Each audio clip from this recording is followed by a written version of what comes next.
I remember, I think 2018, I used to dress like a vandal. Man. I used to have that petula there. I used to have, you know, my skinny pants. I used to wear skotane, dog. I've always had taste. So back then, I think 2018, when the screws were coming in, I used to wear the kappa pants and those shades and whatnot. They were like, "Exeka, come on now, we manch." Yeah, so screw. I'm like, it's screw. And then that's when it started, you know. So that's why every time, everywhere I'd go, I used to even hide that I'm from Yeovil, dog, because I used to.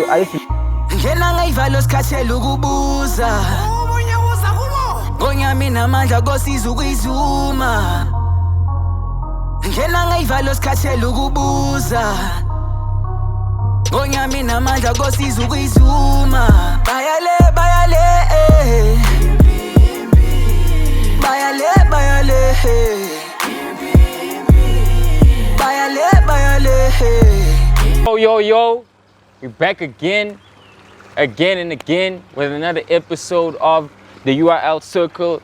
You already know by now, but I'll just repeat it. I'm your host, Troski Bay. Today we're in the north. You know, I've got a really special guest. This is actually one of the first people before I even started, and I called him and I was like, yo bro, you know, you're really doing big moves and I'm trying to start something, and please just give me, you know, that opportunity, because you don't have to do this, you know. I'm just asking you to please come on the show. So I just asked him like, yo bro, please can you do this and come on the show? And he was like, nah, yo, Troski was chilled. In fact, I was like, yo bro, can I ask you for a favor?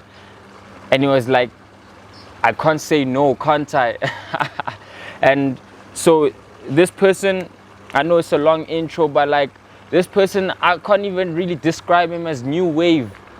You know, he is in the youth and he is upcoming, but like I feel like with the moves that he's done, he's also done a lot of big moves, which is like in between maybe new wave moves and actual commercial big moves.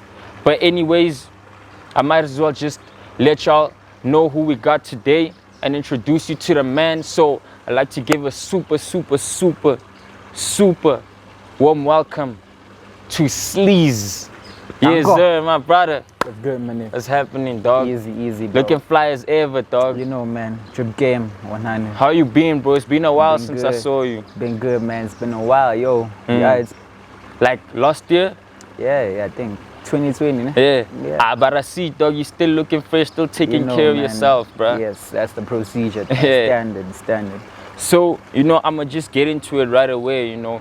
Like, for other people who don't know you or for your supporters, please just tell us a little bit about yourself, like, you know, your cultural background and, you know, where you're from. So I go by the name of SLEEZE. SLEEZE, I say, you know, I'm from Yeovil, born and bred in Yeovil, 298, raised by my grandmother, 21 years old now. And I'm an artist, man. I'm a creative musician. I'm an actor also, you know, I do film also. And yeah, that's it. It's pretty much me. Nothing. Yeah. So you say you grew up in Yeovil, right? Like, I know that's kind of like a rough area, because I've kind of hit a couple of trap missions that side, you know, operating some missions that side. Yeah. But I feel like still, I don't know the lifestyle as much as somebody who stayed there. Yeah. And for other people also who just know Jersey about hearing about it, please just tell us a bit about how life in Yeovil is. As you were saying, you know, you hear about it, and you don't just hear about it from like people. It's always your artists, like MT, first of all, you know, you always say 298, he got a tattoo, 298, I also got that too, you know. It's like a culture. If you're from 298, it's a culture, you know, you live there. I lived there 20 years, I'm 21 now, so I only moved there last year in 2020. For real? Yeah, I only moved there, so I'm a freshman this side in the north, you understand? So, you know, when you're in Yeovil, that is deep, it's rough, it's gangsterism, it's crime, it's drugs, it's booze, alcohol, prostitution, all of that.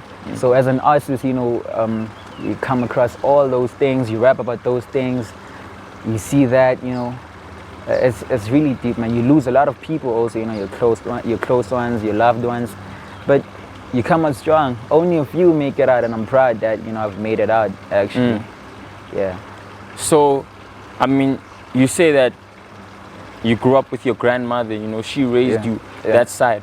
And, you know, I'm not sure what type of place you lived in, but I know that side is like a lot of flats, also trenches, small places, small yards. So your grandmother obviously couldn't protect you all the time from the streets. You know, eventually you got exposed to the streets. So I was. in what ways did living that side in Yeoville influence you in a good way or a bad way? I feel like, you know, it had an influence in my life, but coming from the household that I came from, the streets didn't have access to me. Even though I was in the streets every day, but the streets didn't have no access to me because my grandmother was very strict, you know, and I used to play soccer back then. So I'd leave the house early in the morning, go to training, go play soccer, come back late. So I was hardly in the streets till I hit 14. I think at 14, that's when, you know, I started smoking that weed, started partying and all that shit. And that's when she thought, you know, she was gonna lose me. So I left the city, I think for 17 months. I went to PE, but I came back. And it was tough because, you know, you're going through, it's adolescent time, and you're growing now, and, you know, everything, you're just trying to explore things. Your friends also, the peer pressure, I don't want to lie, peer pressure really had a huge impact on my life also.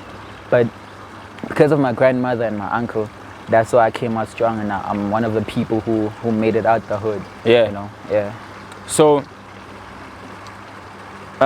really, they played a big role in like raising you to be the person that I am, yeah. that you are. But eventually, as you're saying, eventually somewhere along the line, you did kind of get caught up in bad stuff. Yeah, I did. So, at what point in your life? Because obviously, like your grandmother is gonna tell you, like, hey, SLEEZE, whatever. Obviously, you have a home name, like, hey, don't do this, don't do that. But when did you, in your life, at which point did you feel like, yo, what made you basically feel like, yo, actually, I need to kind of change the way I'm doing things, and how did you implement that change in your life? Hey, it was hard, dog. I went to a boys' school, Highlands North. So I lived in Yeoville. I went to a school in Alex. Can you imagine that? So it was just corruption from home, school also. Yo.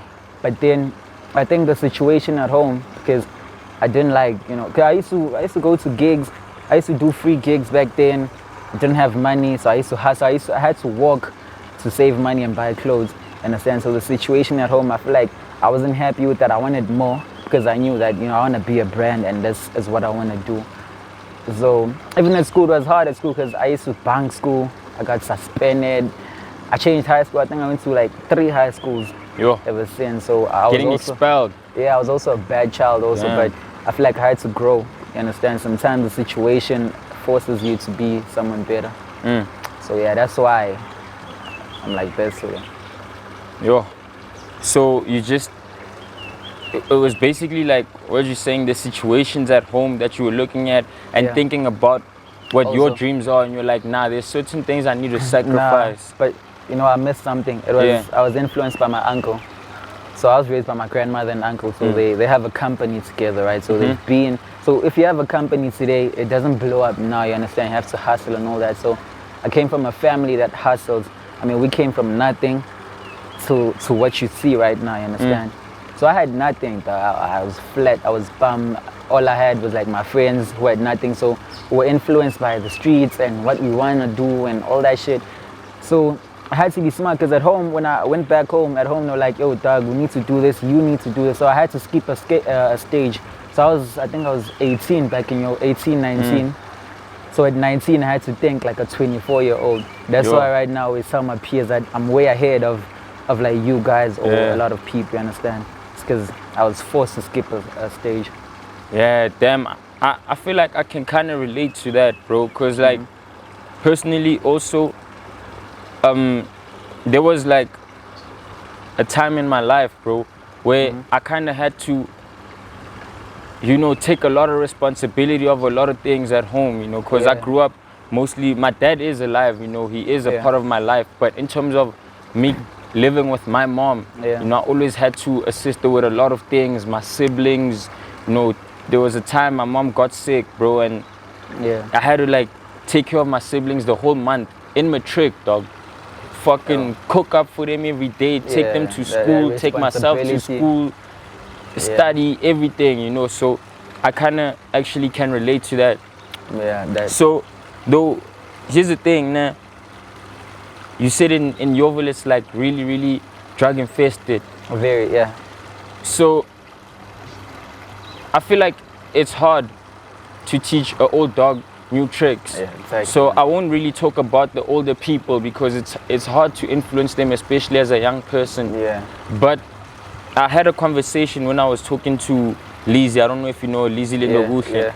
And Female rapper. you know, she's from Soweto, and I was like, yo, in what way do you want to see your hood change, or in what way would you change your hood? And she was like, I don't think you can really change a whole neighborhood, you know, and those type of things. But personally, I feel like every effort makes a difference, just like every stream. You know, every stream, like with music, every stream makes a difference. That one, you know, so personally with you, in what way would you like to change? You know what? The youth You know of what SLEEZE that is saying. What SLEEZE is saying is partially right, because if you're talking about the youth and the neighborhood, so you cannot talk about the neighborhood or whatever they're going through if you've never been through that, or if you don't understand that. So that's a quote I always use. Honestly, I made that up. It makes sense, just normal common sense. So I went back to Yeovil. You understand? I moved here last year, 2020. I'm 21 right now. So I went back to Yeovil, and I inspire a lot of people in Yeovil, because I remember when I lived in Yeovil, MT used to inspire me, because he's also from Yeovil, you understand? So he used to inspire me. The whole of ATM used to inspire me. So I was like, okay, these guys are doing things like this. If I get to that level, I'm gonna do things in a different way.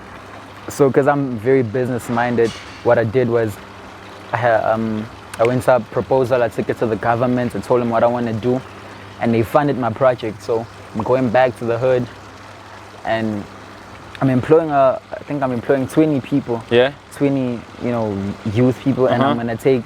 There's a lot of people. Is 20 a special number? 20. No, 20. Yeah, you could say 20. I would 20, say 20, so, because you said you lived there for 20 years. 20 years, right? Yeah. It's a coincidence, I think. So I'm gonna take 20 people, employ them, and then I'm gonna take, I think, 2 or 3 people, you know, your nyaupes, your drug addicts and whatnot, and try and help them out, you know, give them a better life. It's not much that I can do, but I am working with, you know, the councillor from that side, the mayor and everything, just to change the situation in Yeovil, because there's a lot of talent back then, and there's a lot, bro. There's a lot, because I come from Yeovil. I am Yeovil, dog. I speak Yeovil. I represent Yeovil. Everywhere I go is just 2198, you understand? So, and there's a lot of people that I love back there that are still in the hood, but I don't forget about them. That's why this project is very close to my heart, and I just want to do it for the people of the hood. So, in what way are you actually like providing a better life to these people? Like, give me a little bit more detail about that whole project. What we're gonna do is, and what it's called. These schools does it have a name? Yeah, it does have a name. It's Kick the Habit. Kick the Habit. So we're kicking the habit, right? Get up and kick the habit. Yeah. So there's schools in Yeovil. It's not proper schools, so I'm gonna paint the walls, give them proper walls. I'm gonna employ people from Yeovil to paint the walls, do everything, and it's nothing much, dog. It's gonna help a lot of us, though, also, and a lot of them in Yeovil, and I'm gonna make it a better place, and there's not much I can do, as I said before. I'm not the president, I'm not the mayor or whatnot, but the mayor and the councillor, they old and I'm young, so they don't know what happens in the guys. Exactly. So they need people, you know, young entrepreneurs like me to get up to them and tell them, yo, this is what's happening, and here's how I think could change, you know, everything. So yeah, that's what I'm doing. And actually, what you say makes sense, because I feel like with these things of mayors, councillors and everything, for them, bro, a lot of these people also is people who are in the struggles, whatever. Yeah. These people right now, bro, like. But times have changed also, you know, they were in the struggle back then. We don't know that struggle that they were in because we're young. But now they think we're still in that struggle. So we need to, you know, educate these people, the old people, and tell them, no, this is what you want, this is what I want, and what my people want. But even so, also, as you're saying what you're saying, it's like these people, because they struggled long ago, I feel like a lot of the reasons why, like now they're not fighting to get these positions to uplift communities. I feel like they're all doing it for their personal gain, you know? Yeah, well, I wouldn't comment on that, right? But I feel like I as an entrepreneur, I know my purpose and what I want from them, you understand? So I don't know what they do in their office or what they trying to implement, but what I'm trying to implement is for the community, and I take it up to them and to the people. So and obviously it has a really great impact when you see somebody young doing that, because a lot of young people, they don't even care about exactly going back to what I said earlier on. I said I'm way ahead of a lot of my peers, and it takes I don't know, man, it takes a whole lot. It takes a lot of experience and a lot of things that you've seen or whatever. So that's why I'm way ahead. Even on my music, I have a line where I'm like, I'm way ahead of all my peers, you understand? And I'm not flexing on them and whatnot, because I also uplift them. I take them wherever I go. I talk to them, I educate. Even my peers, when we're chilling, I educate them, dog. It's all about education and doing the right thing, because life is all about collaborations, you understand? Yeah. So I just want to touch on this topic, I don't know if it's a sensitive topic, but you mentioned growing up with your grandmother and your uncle. My question is, where are your parents? And so I didn't have a dad. So when my mom had me, I think she was 16, and then she gave birth to me when she was 17, and then she left me when I think she ran away, and then my grandmother took me. When my grandmother took me, I grew up with her, but my mom kept on coming back, taking care of me, doing that. She still is in my life, but then I don't see her that much, you understand? So also lost her to, the drug things. And she also grew up in Yeovil with me, you understand? So she was young when she had me. That was back in 2000. So yeah. But growing up with our parents, it didn't break me. It did break me at first, but it made me stronger, It made me a person, made me understand life and, what could happen, you understand? And that you are alone at the end of the day. But like, obviously that's the lessons that come after that. Those are the lessons that come after the healing process. So I want to know, before the healing process, you losing her actually and her not being part of your life, as well as your dad, how did that affect you as a child growing up, before you could understand these lessons? I think I understood that shit when I was very, very young back then, because my grandmother is not a person who hides things, she'd talk about it. So I knew when, I think I was very young, 6, 7, 8, 9, 10. And it made me, I grew up with anger and hate. And I grew up in Yeovil also, it's all fights and all that shit. So I was angry, though. I don't want to lie, I was very angry. I had a short temper. And I think also me, because I remember I had a fallout, I think last year, where it was all about alcohol, you understand? I think that's when, late high school years, grade 11, grade 12, that's when I became an alcoholic that time. And I was very young. Understand? So I started drinking, I started bunking, started being reckless and all that shit. It was because of, not having proper parents and all that. But I remember I had a conversation with my uncle. He told me that, no, we've been here for you and you are who you are today because of us. And I started to notice that, let me just change so that I know maybe one day I'll change my mom's habits and she'll be a better person also, you understand? So yeah, that's why I speak about these things on every interview, because I know maybe one day she might listen to the interview, and that one interview might be the interview to change her life. Who specifically? I'm talking about my mom. Oh, she's still alive? Yeah, she's still alive, but I lost her to drugs. She's still battling a drug habit. Damn. Yeah. So that's why I go back to you every time, talk to the youth and all that. So yeah. Damn. That's It's some deep shit to carry, right? Yeah, that's hardcore, bro, because bro, like, you look like you're gonna cry. Nah, it's just, these things are sensitive, because they are, bro. I've had battles with my parents also, But and there's like deeper stories, My story is just like the cherry on top of a cake. When I listen to other people, my story is nothing compared to what they've been. But no, you shouldn't do that, bro. You should take your pain, bro, as it is, because your pain, bro, it's no more pain. It's like, okay, it's no more pain, right? But it's like, is this thing that they say is like, I can't tell you how to feel about your pain. I can't say that, okay, just because maybe something happened to me, I'm like, I need to downgrade your pain and say, nah, your pain is less than mine. Yeah, you know? Don't judge other people or tell them how to feel because they're carrying a lesser whatever. I understand what you're saying. Yeah. So, but here's the thing, right? You said all these things, like you started becoming an alcoholic, you started bunking school At a young age. At a young age. Exactly, and these things, bro, sometimes a person will think like,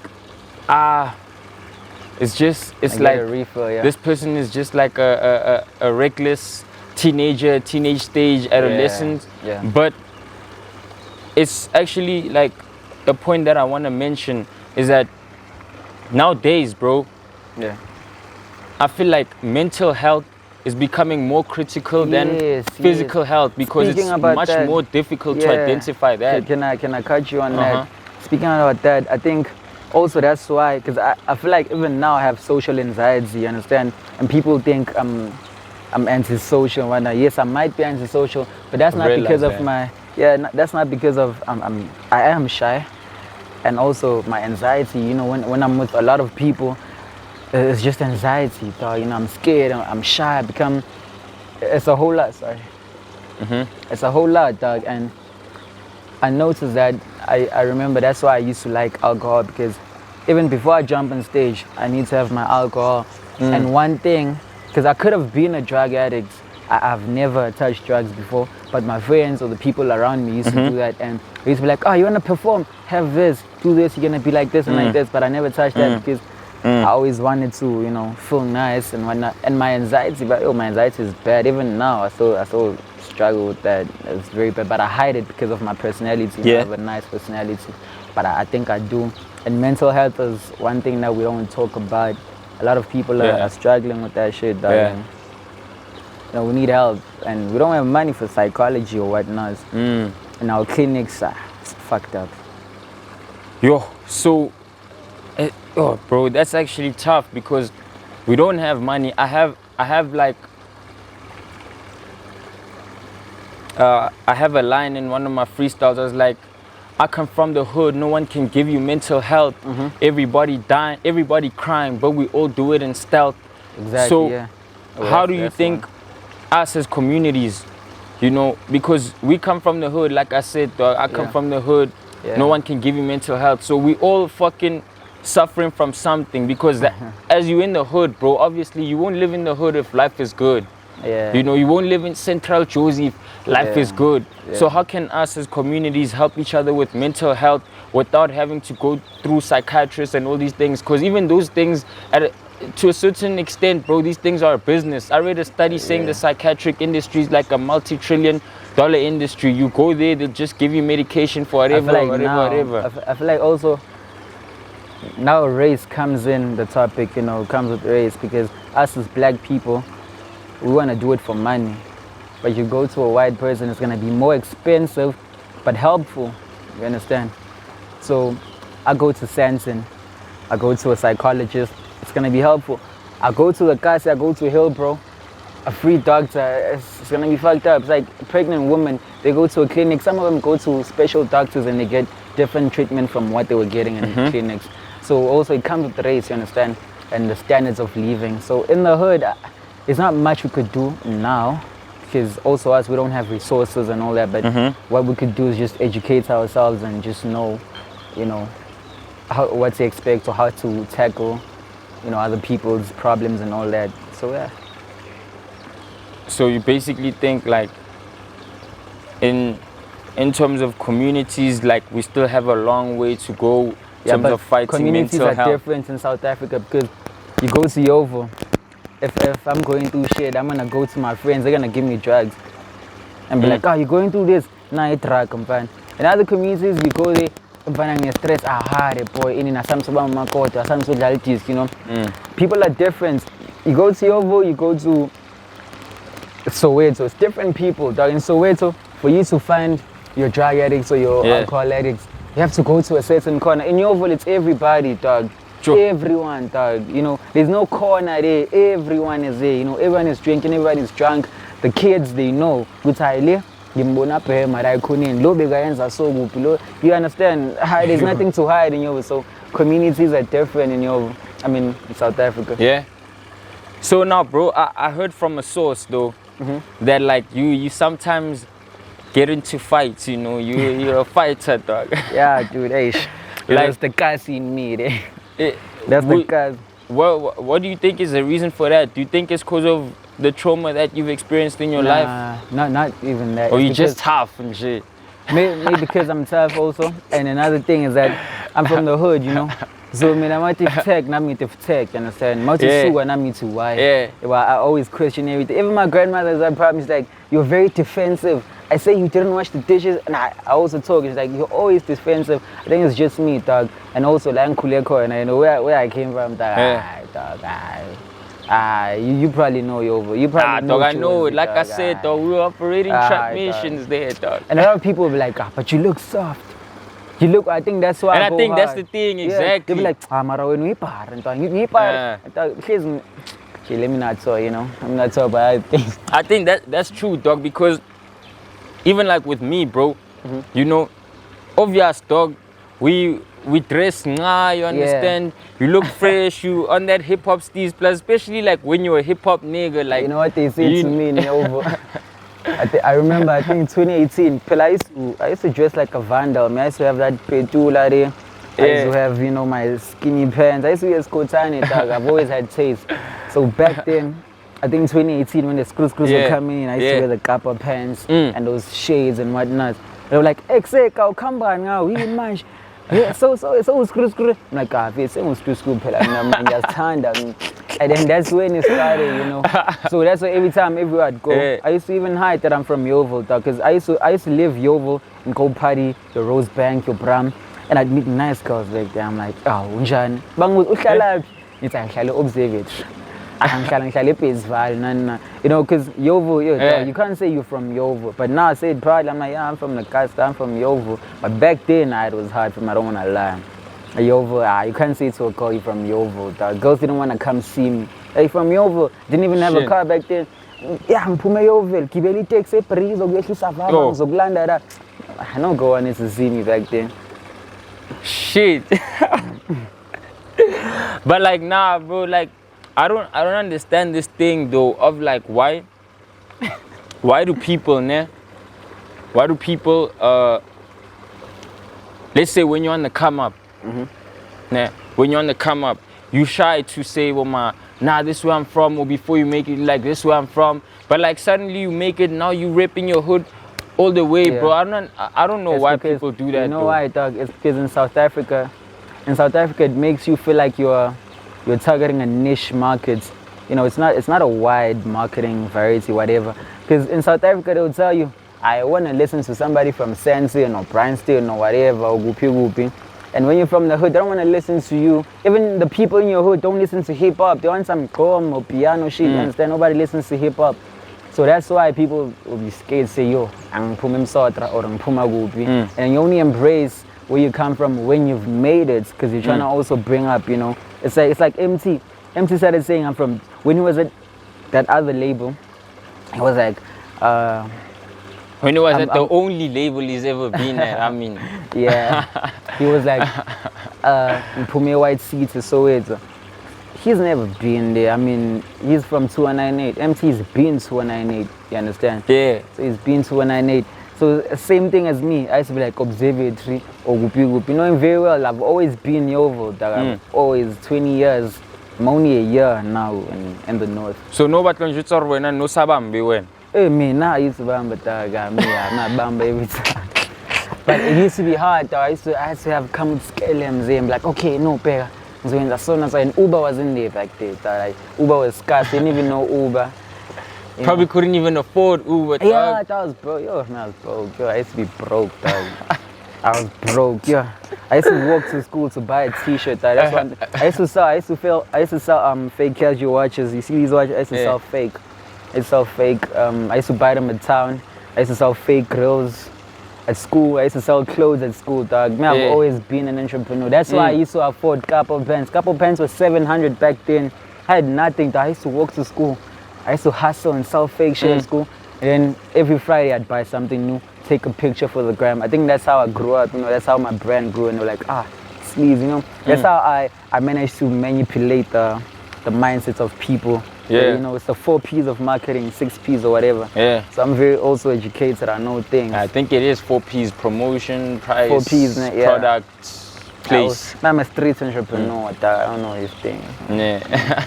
Nah, but I mean, at the end of the day, I feel you, because also in this industry, it's like I was having a conversation with my nigga who's like the producer of our show, you know, and I was tripping on him last night, bro. I'm like, hey, bro, yo, dog, you know, I'm doing what, I'm doing what. I'm like, yo, bro, understand? He's like, bro, nobody cares about what you're doing, whatever. That's the thing. And it's that thing. It's like nobody gives a fuck when you coming from what struggle, whatever struggle. If you trying to make it in this industry, you have.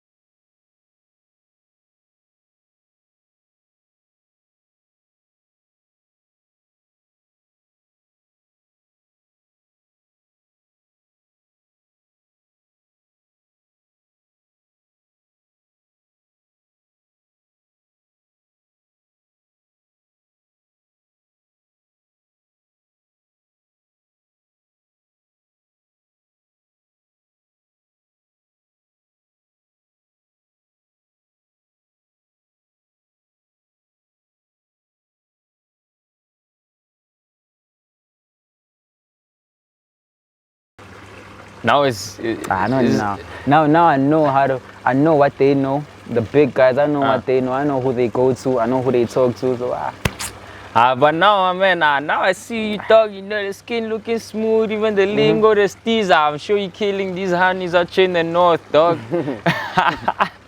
The north is the fake life. I don't wanna lie. You think so? The north is the fake life. For a real nigga like me, I'm a real breed. I'm real. But why would you say it's fake? Because I'm real, so I notice fake. I see fake. It's fake. The clubs, I don't even party yet. I go back to the hood. Every weekend I'm in the hood. Every weekend I'm in the hood. I go to these clubs around. Yeah. I see these celebs, but it's very expensive, dog. Yeah. It's expensive. Yeah. I mean, come on. It's very a bottle of blah blah is it's very expensive, dog. It's like $1,000, and I get that bottle back in the kasi for like $250. And yeah, I get it. Bro, that's true. I wouldn't even cap on you. Like on my MD, bro. On my MD, you know. Like I had racks, dog. I had racks, probably like 2K, dog. Gang people, they were broke. But me, every time it's like, when I know I'm finna turn up heavy, dog, I make sure you got. But like, I pull up at the club, there's how MD after party. I'm like, yo, how much is it? 1818. This is 2018, bro. At that time, like, how much is it? 1818. They're like 900. I'm like, no ways. I'm not buying shit at this club. I just bought like probably for my two dumpies. And the rest I bought bottles outside, dog. I went, kept going by my transit, dog. You see, another thing why I don't party in the north is because me, back there in the Kasi, when we used to party here in the north, we used to be smart about it, you know, we'd come with our bottles from there and then we had to sneak them inside the club. So I've always had that tendency and that habit that, when you get to these places, uzochafa yizo wenza so or whatnot. So that's why I don't party here. And the girls also, dog, they fake. The girls here, if you don't have a car, then if you're not drinking the Henny, let me call it the Henny, if you don't have, you know, those expensive bottles, dog, you're not gonna win. But when you're in this industry though, that I feel like a lot of people, like as you're saying, dog, image is so important in this industry. Yeah. Like basically, what do you think, bro, that you could still do you feel like you could feel proud, let's say, walking in the club with a bottle of cognac, it's like inside, and then you take it out when you pull up there? How will you cope with that while being in this industry? They give it to you for free. I don't have to sneak it in. They'll just give it to me. And I have a rider now. I tell them what I want. I tell them how many we are, and they give it to us. I don't need to sneak shit in. And then, if I'm at a point where even I party here in the north, I know people, I know the guards, I know whoever. Wherever I go, dog, even the people that I go with, they know it's like, okay, we can't search these people because you know they probably afford it. But knowing me with the scale and whatever, you never know. Yeah. So yeah. But I feel you actually, because the aim, dog, the aim is not to like be spending like the whole time you spending on the lifestyle, because that's actually what people are doing, drowning themselves in. It's like, that's why I said we vibe to this other club. I'm gonna just say it, like, we went to Sumo, dog. You understand, with Weza, bro. Like, I swear to God, when you in there, dog, you're gonna see all the baddies doing whatever. You're gonna see all the everything. If you have 5K, dog, you might end up like spending that 5K, and 5K can even get you maybe only 2 bottles. Yeah, that's nothing. 5K, you can't party with 5K here in the north, dog. Yo, so it's like, I feel like, bro, when you in there, bro, it's like just that whole thing. It can just influence you. My experience at Sumo, dog. I remember I haven't been to Sumo like inside proper. I remember I had to go pick up some girls. They told me, yeah, we had Sumo, come pick us up. I went to pick them up. I didn't even go in, dog, because I saw the standards. I was like, I've never been in a line to get into a club. So I was like, nah, fuck that shit, dog. Maybe I'm getting at taverns and whatever, dog. I don't have to stand in a line to go and groove. Yeah. And they were chigisa abantu da. Yeah, when I in, I'm like, ah, dog. Even the girls there, dog. Me, I want girls, dog. When I get to a place, I want girls. I want to leave with the girl. I want to party with girls, dog. I'm tired of the cheater. I'm with cheaters every day. So now, dog, I get to Sumo. I'm seeing these girls in their heels. They're taller than me. I'm like, yo, these girls, dog. I went to Blomley by the parking lot. So like, I'll wait for them till they come out. So that's what. And do you pop them still, those type of hands? Yeah. You think you can pop those club hands when you're not like balling out at the club? Nah, because I don't really go to clubs. I went there at one time, but yeah, me too. You'll never find me at a club. I mean, you find me at the cars.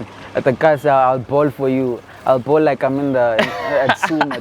You'll be the biggest baller. Yeah, that's what I like, dog. You know, partying at the cars is nice. You party till the sun is out. Yeah. Nowadays, even the music that's playing, dog, it's not a vibe there. Me, I don't like. I like the cars, but I'm a cars person. I cutting out time. Like, not saying maybe for, you know, standards. Yeah, with SLEEZE chord. Yeah, okay. So you party here? Okay, I know. Now I know how it is. You know, when people talk about it on Twitter, I need to have an idea and be like, oh, okay, I've been there. Okay. Your own opinion. Yeah. So, I mean, we've basically been talking about like your past life, you know, your life in Yorville. Yeah. You know, but I wanna now talk about this, as you're saying, like you in the north. Yeah. How did you spoke about like having a business, you know, but just tell me the development. How did you jump from Yorville to Four Ways, dog? Man, that's a big jump. Dog, we cozy here where we are. I know, dog. That's a big jump. It's so many sacrifices, 20 years sacrifices, dog. It's actually a lot, dog. It's focus, dedication.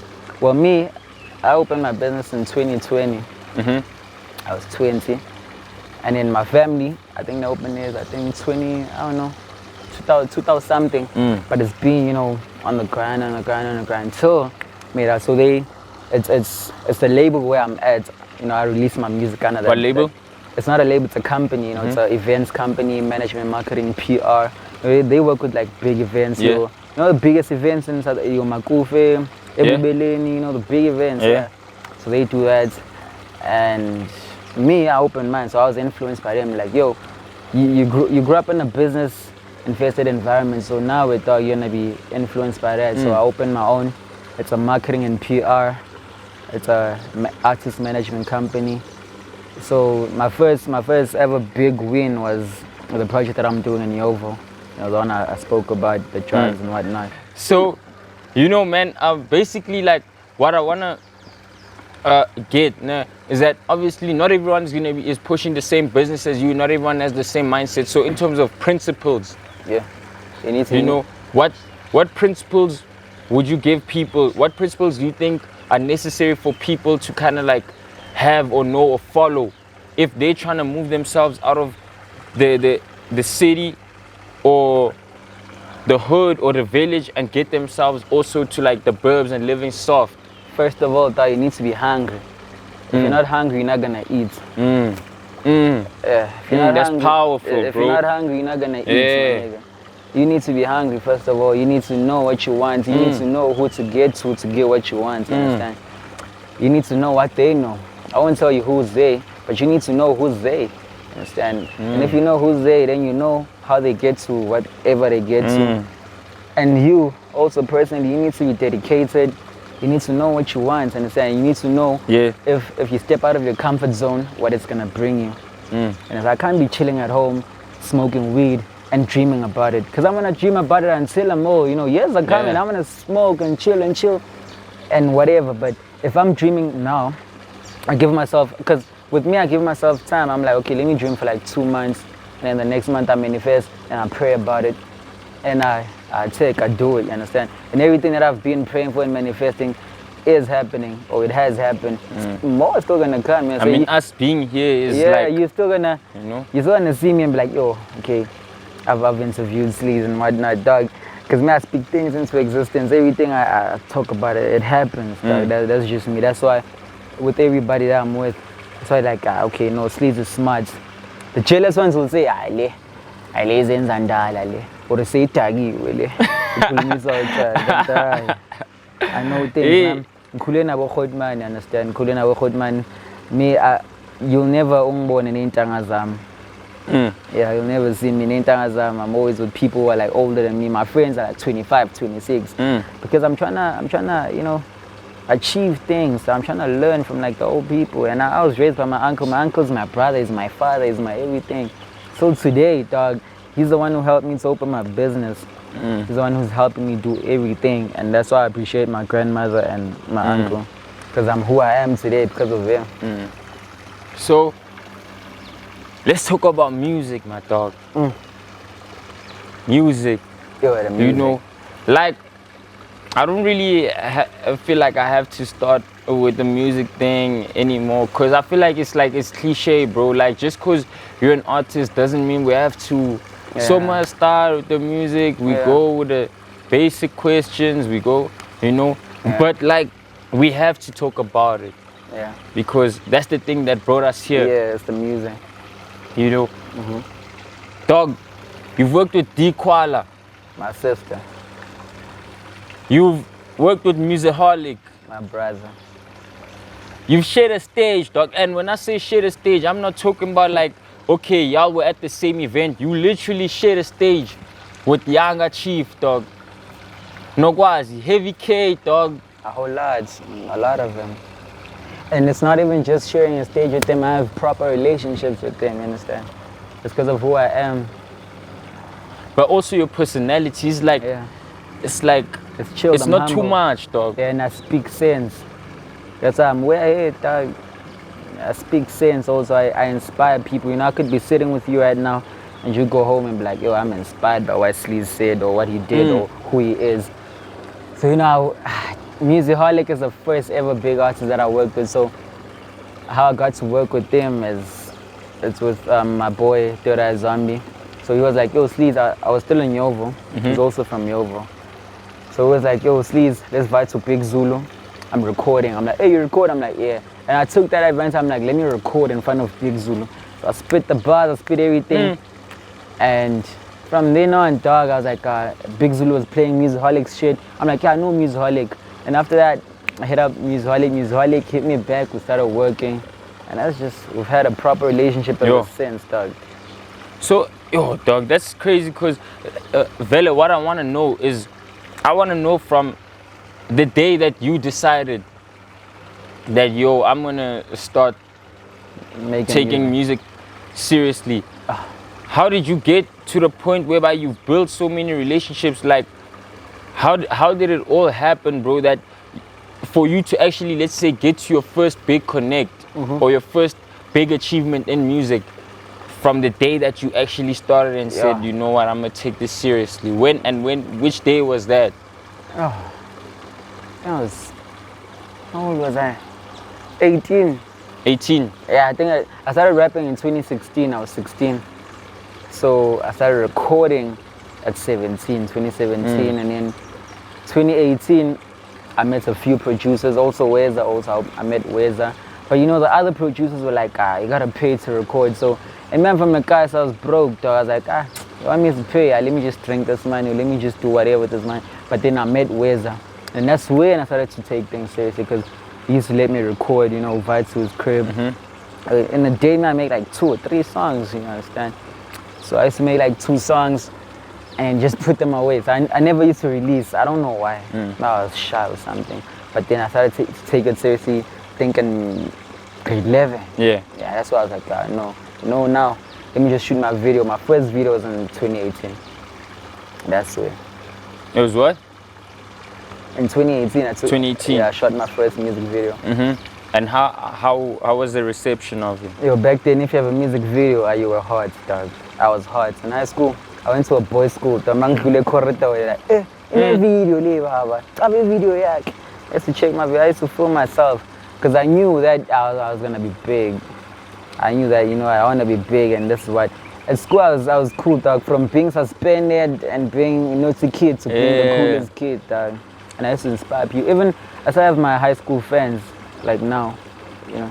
Do you think actually, like, at boys' schools, like, because I always had this concept of, like, this mindset of, like, nah, if I have to do a tour, I won't go to a boys' school. Like, I feel like boys got, like, a lot of negative energy. Like, do you feel like even in boys' schools, like, you can literally push music and have, like, a fan base of, like, people really fuck with you? I didn't have a fan base. I only had a few people supporting me. Probably just in a small market, Nyana. But the boys at school, they played soccer, dog. I come from a school where we played disc. It's all about soccer. That's why Nama was also a soccer player. Only play soccer there. Music, they listen to house or whatever. So I didn't even push much at my school. I used to go out, you know. But at school, it was just a thing about, oh, by the way, I made music. Oh, by the way, check me out. Understand? So yeah. And you a cool nigga, so they were always willing. Yeah, the school times, that's when I was a cool nigga. Yeah. So now, bro, I know you've got a record label. It's called Afri Chill Entertainment. Afri Chill Entertainment. Yeah. Right? I'm sure even now, even though you've made all these moves, you're still not where you want to be, right? In terms of your music career, right? Yeah. So, in this label, what makes you feel like you could pay attention to somebody else and make them go up and achieve their dreams, whereas you also still have your own dreams to focus on? I've studied the market. I know what the market wants, and if I decide to manage someone else, we're not making the same music. My music might not sell, but their music might sell, which I also benefit from, in a sense. That's a point. It's simple entrepreneurship, simple business, marketing. That's a point. It's like common sense, though. You know, if I sign you a doper than me, I know. Also, because a lot of managers who do things, it's like a manager is also a rapper. You understand? So you're gonna be jealous of whoever you wanna sign. So you mustn't be jealous also. That's why other record labels don't prosper, because you sign a whole lot of people, and now you're stuck with those. Because now you wanna be a star. So now you wanna be a star, but there's a lot of stars. You must push those stars so that now you become a star. Exactly, bro. Like actually, like, I feel like a lot of people should fucking, like, yo, if you watching this interview, this point, rewind this point that he just said 3 times or 5 times, because it's one thing that I always said. It's like, yo, if you a rapper, I feel like, okay, you can't maybe sign another rapper. You know, maybe you should sign an R&B artist or whatever. But if you are gonna sign another rapper or whatever, but I have a few artists. You know, if you're gonna sign someone who does the same genre as you, bro, you need to push these artists, like, make them go up, because it's like, anyways, this person is your artist. If they go even higher than you, Oksala, you still making bag. At the end of the day, it's about bag. And a lot of people love fame so much that they actually forget about the bag opportunity, the dog. Business side, yeah. You know? Yeah. It's like a lot of people don't know business, dog. Because now I was checking the stats, and there's a lot of businesses now, and there's no, and the, what you call? the unemployment rate is high, Yeah. but there's a lot of businesses, individual businesses, people just starting their own shit, but they don't know how to, continue with that shit. I open a business and it's just there as a business. So that's what's happening with the industry. That's why you have a lot of entertainment, ban entertainment. Lack of skill. So, where do you see your record label in the next 5 years? Oh, 5 And years. what are your plans for it? Yo, For 5 this, let's say 5 years or whatever many years that you have in your head. I wouldn't say, but all I'm gonna say is that I'm gonna take over. That's all I'm gonna say. I'm gonna take over, and I'm gonna work with a lot of young people. I'm all about working with people, you understand? So yeah, that's what I'm gonna do. I'm gonna take over. Finna take over. That's the plan. Yeah, that's the plan. And I'm gonna support other people in their visions and their plans and whatever. Okay, so I wanna just ask you like quick questions. Yeah. Just like these are just quick questions, typical questions. It's not to prove a point or anything, but I just wanna get your mindset. Who you favoring more in the industry, or what are you into? So I'm gonna ask you to just choose. Like, it's just gonna be 5 options. I'm gonna ask you now. D-Kwala or Holy Alpha? Tikwala. Tikwala is my sister, dog. Tikwala. So is it? Are you choosing it because of personal favoritism or skill When you set? talking about skill, oof. Yo, that's tough, yo. Yo, I'll go with, because Holy Alpha is more versatile, I'll go with Holy Alpha. Yeah. Okay. But okay. And then AKA your Costa Teach. Come on. AKA. Due to his current form or reputation? Costa Teach. No, AKA. Choosing AKA due is to his a current form legend, or dog. his reputation? AKA is a legend. Super soft. You can't tell me about that. Maybe now he's falling off or whatnot, but AK is a legend. Yeah, AK is a Yeah, goat. I can't though. compare him with Costa, no. AK is a goat. Ricky Rick or Cool Cat? Ricky Rick. Ricky Rick. He put on a lot of cats, he put on a lot of... He put on Tikowala, that's why I know Tikowala. Okay. Yanga Chief or Big Zulu? Big Zulu. Big Zulu. Yeah, the music is dope. Storytelling, entendres, bars. Big Zulu is a rapper, dog. Big Zulu. Big. You know that nigga's apparently he's from Val, dog. I thought that nigga he's from Val. Natal, dog. Yeah, he lives in Val. I think he has family in Val. He's from Natal, but he lived in the Val. You from my hood, Big Zulu, shout out, yeah. And then who else? Who else do we got here? Biggie or Pac? Pac. Pac. Yeah, Pac. Cause you hood.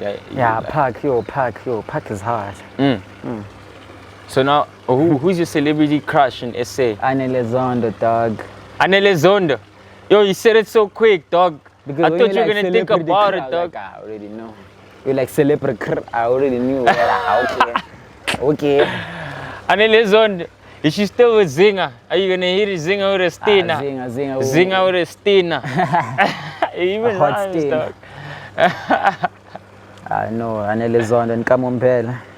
Yo, Kamumpela, hey. I like hot girls, bro. I wouldn't even cap. Like, you see Kamumpela, I saw a picture of her before the come up. Dude, I was with her at that Channel O thingy last year where we're open for young. Yeah. When we were doing the rehearsals, she was there and I was like, yeah. I'm like, okay. I feel like the gains on her are really nice, though. Yeah, oof. She's getting not gains, though. Hey. Yo, Kamumpela's a flame. Yo.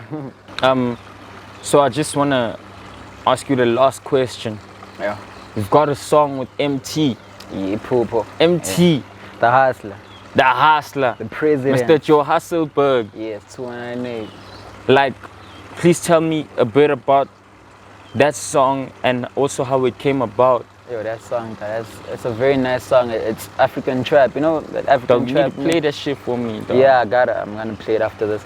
It's a African trap movement, so it's very nice. Produced by Girls. Girls is one of the producers of Big Zulu. You know Big Zulu's song? Yeah, he's a guy who produced that song, so he's my producer also, and one of my producers. So that song, dog, I hit up MC, and MC was like, if I like the song, I'm gonna jump on it. If not, then I'm not. So the first song I recorded, I didn't fuck with it, and I sent it to him. He mized, and I went back to the studio the next day. Dog. I was scared. I was like, fuck, I gotta get this right. I hit it, and he was like, okay, sure, studio session. I'm like, okay, cool. Come there to me. Went to Blueprint, because I know they got good engineers and all that. Went to Blueprint. MC was there in the studio. There was a lot of us. There was a lot of cameras. It was like this, like a whole lot of cameras. And I wasn't comfortable because I'm camera shy, dog. And that day I was like, oh fuck. Now it's a studio session and with all cameras, it's empty and it's all that shit. But I had recorded my verse and everything. It was just empty to put his verse.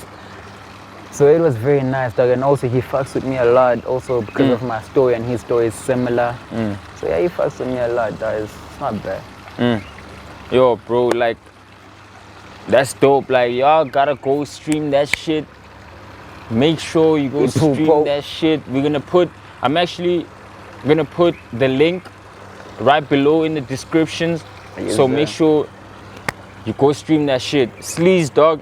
298. I'm not gonna ask you like what's next, because one thing I've realized about you is that you're not those people who are like, hey, something on the way. What? You only like announce something when it's time to operate. Yeah, no cap. You understand? No cap, yeah. So I just wanna really like say that, okay, we're at the end of this. Shout out, man. Thanks for welcoming us in your home. Thank you. You know, thanks for letting us meet your fish.